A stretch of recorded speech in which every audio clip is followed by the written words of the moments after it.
Welcome to CV Studios. Don't forget to like and subscribe. Helps to keep us motivated and make more of these videos for you guys. Let's start today's video. Dear YouTube Diary, it's been a while since I've written here, but so much has happened lately that I feel like I need to get my thoughts out.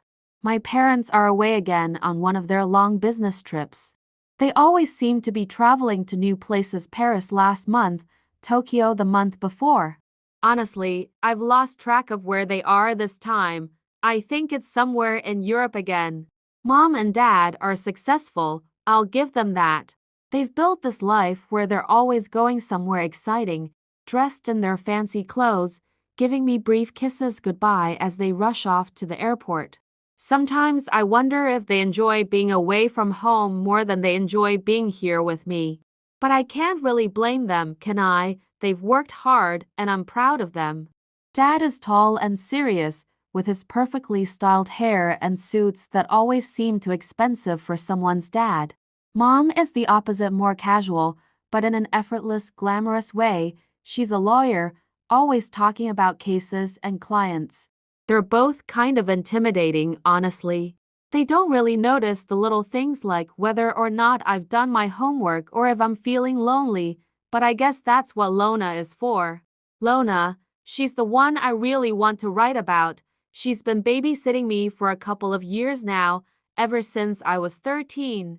I used to think babysitters were for kids, but I actually don't mind having her around. Lona's 22, and she's so cool. I don't know how else to describe her. She's got this easy, laid-back vibe, like nothing ever bothers her. She's the kind of person who always looks effortlessly put together, like she just woke up looking that amazing. Her hair is always perfectly styled, even when she's just lounging around in sweatpants. And don't even get me started on her clothes. I've never seen someone wear leather jackets and ripped jeans the way she does and make it look so chic. I've always kind of looked up to her. I mean, she's 22, she's independent, drives her own car, has her own life, and doesn't seem to care what anyone thinks. I guess I want to be like that when I get older, to have everything figured out like she seems to. I've spent so much time trying to impress her. I want her to think I'm cool too, even though I'm just a 15-year-old who barely knows how to do my own eyeliner. But Lona has a secret, one that I only found out about a few weeks ago, and it's been bothering me ever since. It started when I noticed that Lona's friend, who I now know is actually her girlfriend, would come over whenever my parents were away. Her name is Jane, and she's pretty too short, with a pixie cut and these bright green eyes that seem to sparkle when she talks. At first, I didn't think anything of it. I mean, Lona has friends, right?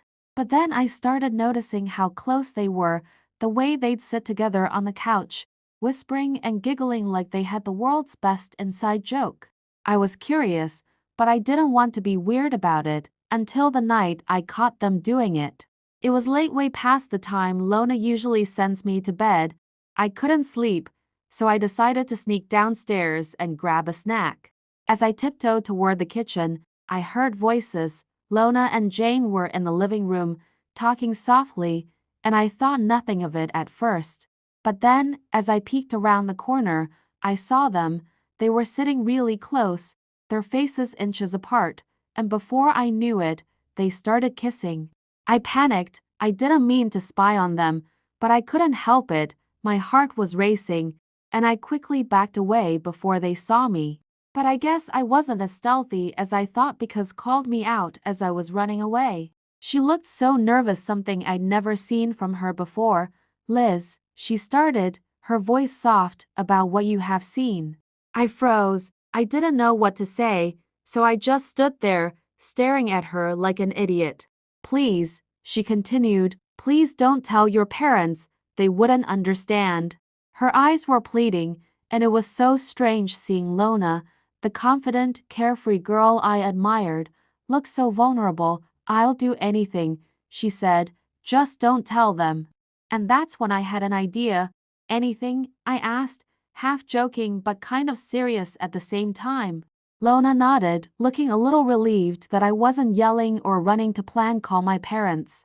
Okay, I said, trying to keep my voice steady. Teach me how to make out. She blinked, clearly not expecting that. Make out? Yeah, I mean, you and Jane look like you do it a lot, so you must be professionals. She stared at me for a moment, then broke into a smile. Deal. And just like that, she stood up and put her hand on my cheek. I don't know why, but this sent shivers down my spine because I knew what she was planning on doing. Jane smirked, ready to see her girlfriend make out with a 15-year-old. I guess that turned her on. I had barely caught a breath when I felt Lona's soft pink lips gently brush against mine. She kissed me so passionately that for a moment I forgot she was a girl. She then gently slid her fingers across my chest, gently caressing my nipples. I didn't know what I felt, either it was pleasure or I was having a heart attack. I had started moaning when Jane stood up and gently walked towards us. It's as if she knew what Jane wanted to do. She stepped aside and let her kiss me as though I was some ball being thrown and shared around. Weirdly, I loved it. Jane was patient, guiding her hand and showing me all the tricks she'd picked up over the years. It was fun, honestly. I've never felt so close to anyone before. Next thing I knew, I was lying on the couch.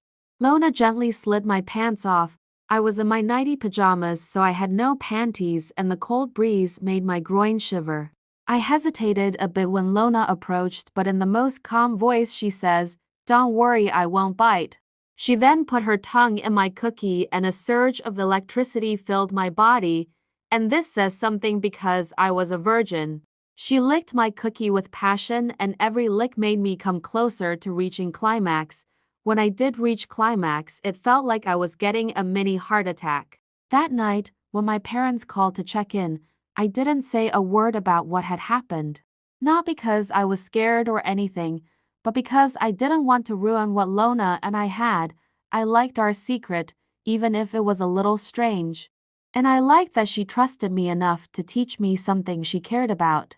I know it's silly, but in that moment, I felt like I'd finally gotten her approval, like I was a little bit cooler in her eyes. Maybe I'll never be as effortlessly cool as Lona, but at least now, I know how to French kiss.